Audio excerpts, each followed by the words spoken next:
Avec ses 30 000 habitants, Villenave-d'Ornon s'est parfaitement intégré au paysage urbain de la Cube. Villenave-d'Ornon est de plus en plus prisé pour ses infrastructures et sa douceur de vivre. Une qualité de vie qui s'explique entre autres par son territoire idéalement situé entre ville et campagne et dont le passé agricole est très fortement lié à son histoire. Dans le bourg, ce passé est visible par de vastes prairies et de friches où les maraîchages et les élevages avaient encore toute leur place il y a quelques décennies. Depuis, ces maraîchers, ces éleveurs ont pris leur retraite et leurs descendants n'ont pas souhaité reprendre les exploitations familiales, des métiers souvent considérés comme difficiles et peu rentables. Dans ce film, nous avons souhaité rendre hommage à ces hommes et ces femmes qui ont su modeler notre paysage, résister à l'industrialisation et qui témoignent toujours autant d'amour pour leur terre, leur métier et leur ville.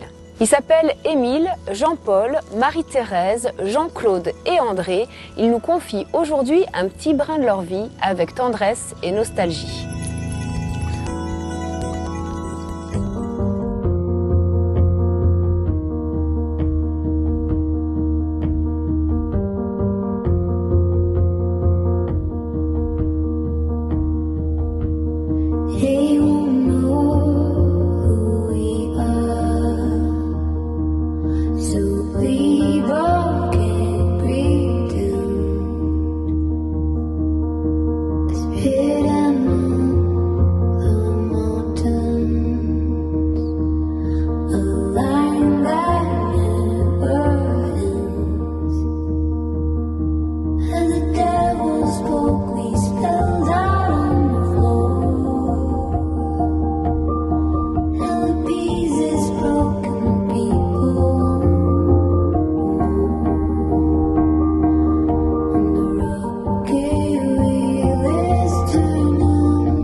Nous commençons notre pèlerinage avec Jean-Paul Lacoste sur le site de Fort-Malaise. Avec sa source, ce lieu fut propice pour les cressonnières.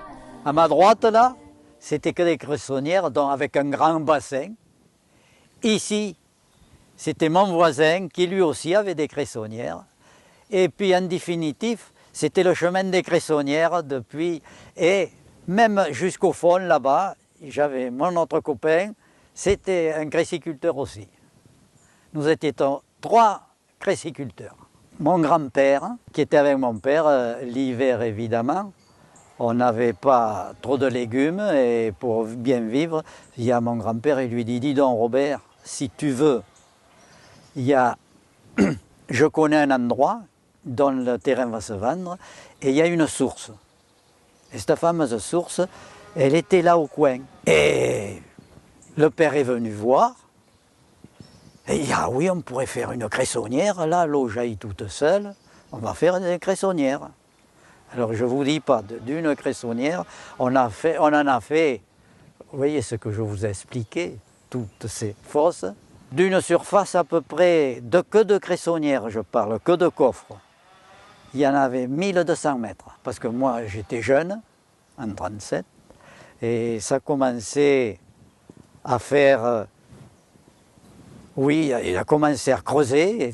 Alors le grand-père, il a dit, on va creuser. Mais c'est un coin, moi j'appelle ça Cayenne. On va à Cayenne travailler.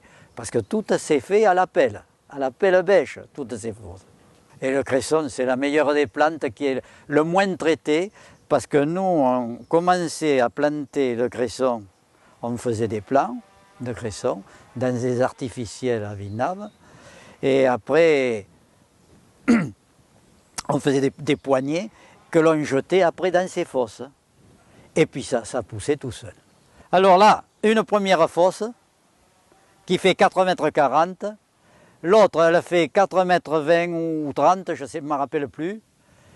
Et un bassin de 90 000 litres d'eau dans laquelle ils pompaient une éolienne qui faisait 15 mètres de haut avec 5,50 m de pales. Une puissance par vent moyen de 7 chevaux et on sortait à chaque coup de piston, il y avait 3 pistons et à chaque coup il sortait à peu près un arrosoir d'eau. Mon fils n'a pas voulu reprendre parce qu'il a dit c'est infernal la vie que l'on mène. comme travail, le maraîchage. D'ailleurs, sur les 17 maraîchers que nous étions, chemin de l'Iran, eh bien, il n'y en a plus. Il n'y en a plus. Et puis, je pense que l'agriculture, c'est ça. Il y en aura de moins en moins.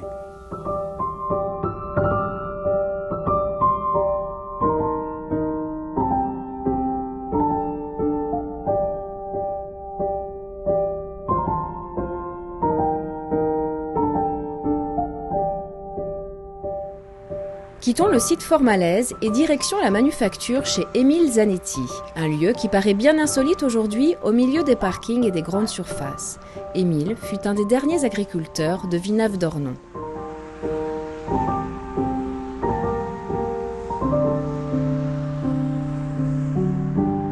Alors j'ai commencé à ralentir la production parce que je ne pouvais plus m'agrandir. La ville envahissait partout. Regardez, Villenave, les terres. Il n'y a plus aucun agriculteur sur Villenave. J'étais le dernier à résister de la commune. Alors, j'ai fini ma carrière que j'arrivais à la retraite. D'ailleurs, je suis arrivé à la retraite. Et puis, j'ai bricolé encore un peu quelques années parce que la retraite n'est pas importante. Mais comme j'ai fait 2 alertes qu'on m'a interdit d'arrêter de ralentir, parce que j'étais trop actif. Alors j'ai dû vendre ça. Oh, même en 95, 98. Hein.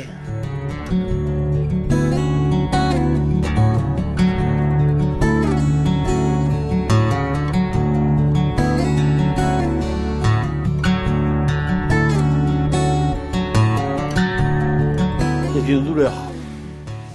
On ne peut pas élever les animaux, les choyer toute votre vie, parce que vous vivez avec, n'importe on leur parlait, et tout ce qui s'ensuit, c'était incroyable, quoi. On les manipulait, matin et soir, elles étaient manipulées, brassées, tirées, soignées, tout ce qui s'ensuit. Alors, vous ne pouvez pas vous imaginer, les bêtes, la douceur, elles venaient, elles vous léchaient, c'était incroyable. Vous sortiez dehors, elles vous suivaient, elles venaient à vous, les caressaient, elles ne bougeaient pas.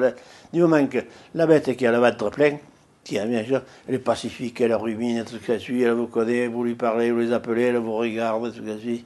Elle s'approche, elle vient vous lécher. J'ai vendu après mon terrain à cette époque-là, comme les filles du Long en même temps. Alors, même Marie-Thérèse est venue parce qu'il dit on ne va pas empêcher la vente. Alors, je lui ai dit à Marie-Thérèse je ne vais pas t'empêcher la vente, je vais vendre. Alors, j'ai vendu à cette époque-là avec elle. Et avec eux, quoi, les héritiers du Long.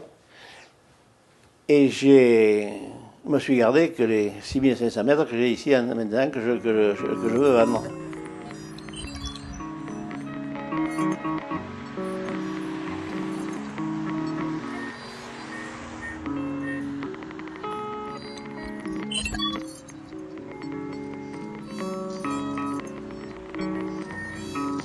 À quelques numéros de rue, dans le secteur Courréjean, la famille Dulon avait aussi un important élevage laitier. Marie-Thérèse, la fille aînée, y apprend son métier, puis épouse Jean-Claude Scoï, maraîcher. Ils partagent leur temps entre les 2 exploitations familiales.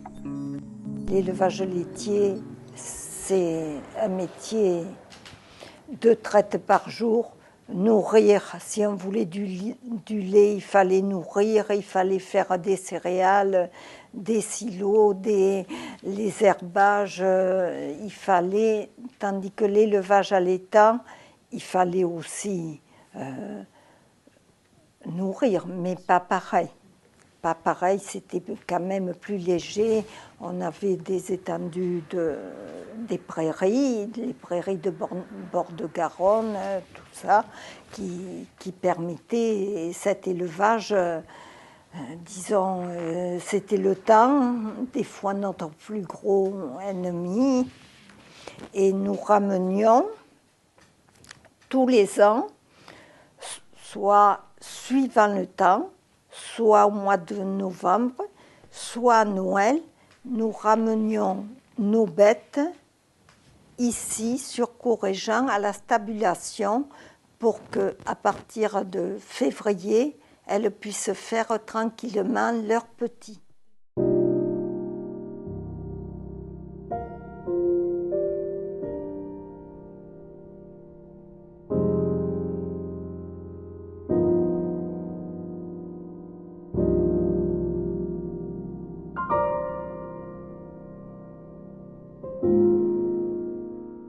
les vélages, alors c'était la saison des vélages qui demandait une surveillance accrue par tout le monde et des fois il fallait se lever la nuit pour faire les vélages, des fois il fallait appeler le vétérinaire, des fois, bon, c'était pas toujours facile non plus, mais quand c'était un village qui se finissait bien, nous étions très contents, mais si c'était un village bon, où il y avait, et on a eu très peu de mortalité dans nos bêtes, parce que nos bêtes étaient suivies, respectées et aimées. Je pense premièrement le contexte, c'est pas d'aujourd'hui. N'est pas favorable à l'élevage, surtout à l'élevage familial. L'élevage, on est passé à un élevage industriel. Alors moi je vous dis, surtout avec les animaux, je ne suis pas faite pour cet élevage industriel. Vos enfants n'ont pas voulu les activités? Nous ne leur avons même pas demandé. On n'aurait pas voulu parce que nous en avons trop bavé. Trop bavé. Et on a l'impression qu'à un moment donné, même encore, nous avons été laissés pour compte. Nous avons tous disparu dans une indifférence générale. Ça s'est terminé le 30 août 2011. Il faut tourner la page, j'ai 70 ans.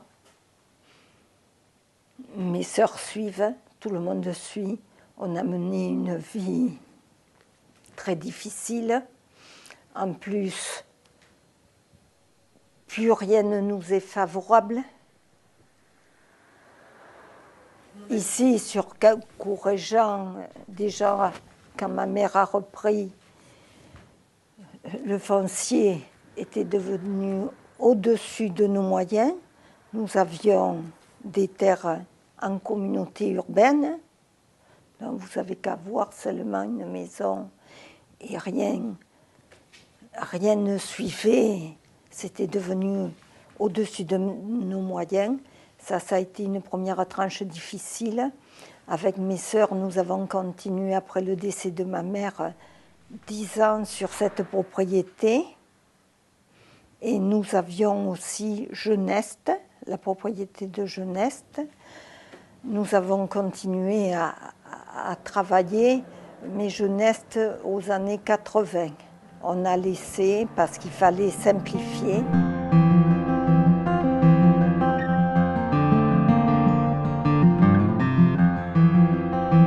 Moi, j'ai connu le maraîchage de mes parents, c'est-à-dire la petite exploitation maraîchère avec peu de matériel, beaucoup de travail manuel, c'est-à-dire, entre autres, je vais citer, le tracteur n'existait pratiquement pas. On bêchait tout à la main, on raclait à la main, tout se faisait pratiquement manuellement. On lavait le légume à la main avec des brosses en chien dent, voilà. Et puis après, ça a évolué, parce qu'après, évidemment, il a fallu produire davantage. Donc on a acheté des machines plus modernes, un tracteur pour labourer plus vite. Pour laver les carottes, on avait des gros tambours, comme genre grosses machines à laver, oui, mais à tourner, qui lavaient la carotte. Voilà, enfin, tout s'est modernisé après.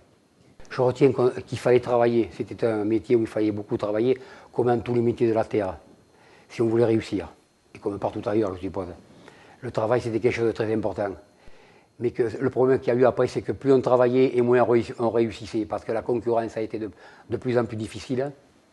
Mais par contre, travailler, c'était pas ça qui usait, c'était le manque de gains au bout du compte, et ça devenait très, très lourd, très pesant. On a été obligé de licencier des ouvriers petit à petit, ce qui nous a fait mal aussi. J'ai gardé un ouvrier très très longtemps, Charlie, qui a été un de mes meilleurs ouvriers, et à qui on n'a pas pleuré quand il est parti, mais c'est tout comme. Hein. Voilà, c'est ce que je retiens le plus. Il y avait deux parties exactement. Il y avait la partie travail de la terre, production, Et après, il y avait la partie commercialisation.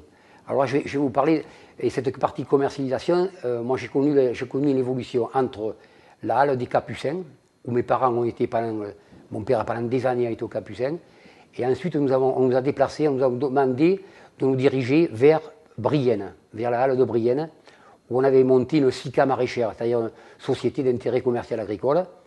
Et donc c'était deux choses différentes. Aux Capucins, on vendait sa marchandise directement. On avait des revendeuses, mais on vendait directement. C'était nous qui faisions les prix. Quand il a fallu qu'on parte à Brienne, on a été obligé de subir un petit peu, disons, les prix qui se pratiquaient à l'époque. Et puis c'était plus nous qui vendions. On avait évidemment des gens qui vendaient pour nous, mais c'était pas la même motivation. Voilà. Dans le quartier Rouquette, nous avons été les derniers avec mon père. Je pense même que c'est mon père, qui a 25 ans de plus que moi, qui a continué après moi, même moi, quand je me suis arrêté en 95. Il a continué quelques années de plus, mais c'était vraiment lui le dernier, et il a 94 ans actuellement. C'est lui qui a arrêté le maraîchage dans le quartier en dernier. Avec lui, le maraîchage a disparu.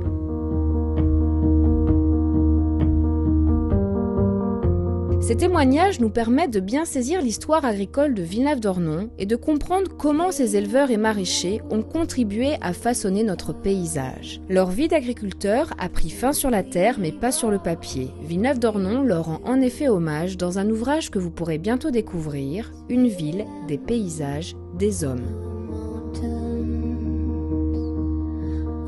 Entretenir la mémoire, préserver ces sites agricoles, en développer d'autres pour favoriser l'agriculture de proximité sont des priorités que la ville s'est désormais fixées.